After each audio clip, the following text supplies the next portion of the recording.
Mesdames et messieurs les membres du jury, chers auditeurs, nous sommes le 4 octobre 2030. Dans la salle de crise, le président, chef d'une grande nation occidentale, vient d'autoriser pour la première fois l'emploi d'un drone autonome afin de neutraliser un chef terroriste. Le drone survole la zone, repère seul sa cible et lance un missile pour la neutraliser. Rapidement, le rapport des forces spéciales sur le terrain tombe. La voiture détruite, du même modèle que celle du chef terroriste, était en réalité une ambulance transportant un blessé. Cette histoire est fictive, mais pourrait devenir plausible dans un avenir proche. Alors, avec les moyens numériques, l'homme est-il encore responsable ? Le fait qu'une action soit accomplie par un outil numérique diminue-t-il ou supprime-t-il la responsabilité humaine ? Il nous semble que non. Nous allons nous efforcer de démontrer que l'homme reste responsable, d'identifier des pistes pour déterminer quelles sont ses responsabilités, et enfin, d'en tirer les conséquences.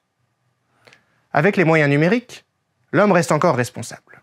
L'homme a une raison qui lui permet de juger des choses. L'homme a une volonté libre qui lui permet de choisir les moyens adaptés pour atteindre sa fin. Que vient apporter le numérique aux actes humains ? Une capacité à effectuer rapidement des opérations sur un grand nombre de données. Un ordinateur n'est pas capable de jugement. Un programme ne décide pas au sens propre. C'est un algorithme qui exécute une série d'actions en fonction de certaines conditions. Même dans le domaine de l'intelligence artificielle, les programmes auto-apprenants ne font que suivre des instructions qui leur permettent, certes, d'enrichir leurs capacités, mais dans les limites d'une exécution automatique, sans la conscience permettant de porter un jugement raisonnable. Un ordinateur ne peut pas agir de manière volontaire. Toutes ces actions sont initiées par des événements déclencheurs. Il n'a même pas d'instinct comme en ont les animaux. Il est mu par le déterminisme le plus total. Qu'est-ce qui le prouve ? Un ordinateur n'est pas vivant. Il ne possède pas de principe intrinsèque de son activité. Un ordinateur n'est pas sensible, il n'est pas mu par des passions. Un ordinateur n'est pas raisonnable, il n'a pas de conscience de soi.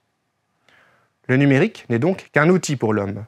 Un outil avec des potentialités immenses, mais un outil inanimé. L'homme conserve par conséquent toute sa responsabilité lorsqu'il use d'un outil numérique. Mais alors, me direz-vous, comment déterminer qui est responsable ?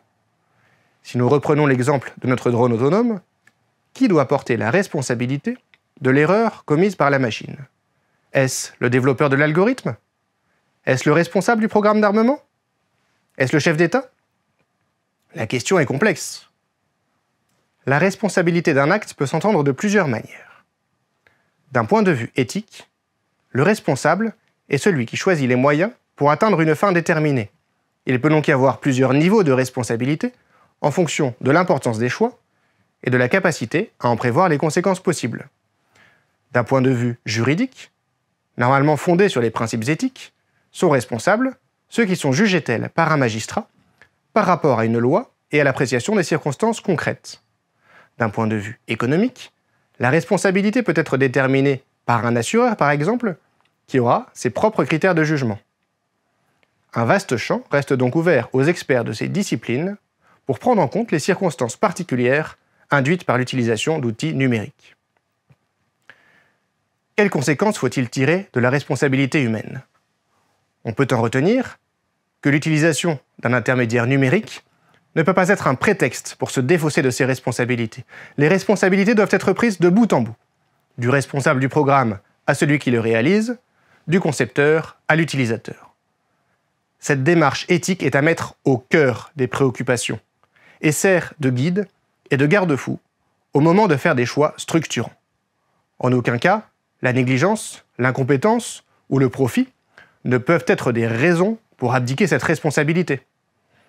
Pour le garantir, il faut probablement envisager la mise en place d'incitations et de sanctions adaptées pour accompagner et encourager à la responsabilité à toutes les étapes du cycle de vie des outils numériques. Applications civiles ou militaires, impôts, hôpitaux, contrôle d'accès ou aide à la décision, les outils numériques sont aujourd'hui omniprésents. Il est donc crucial de garder en vue, dans leur conception, leur réalisation et leur utilisation, que l'homme reste responsable de ses actes. Une approche éthique du numérique est la seule voie pour conserver la responsabilité, le contrôle de nos actions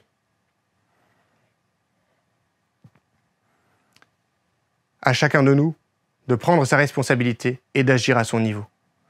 Aux organisations et sociétés de mettre en place les leviers nécessaires pour inciter à cette responsabilité individuelle et collective. Sopra Steria est un acteur majeur de la transformation numérique.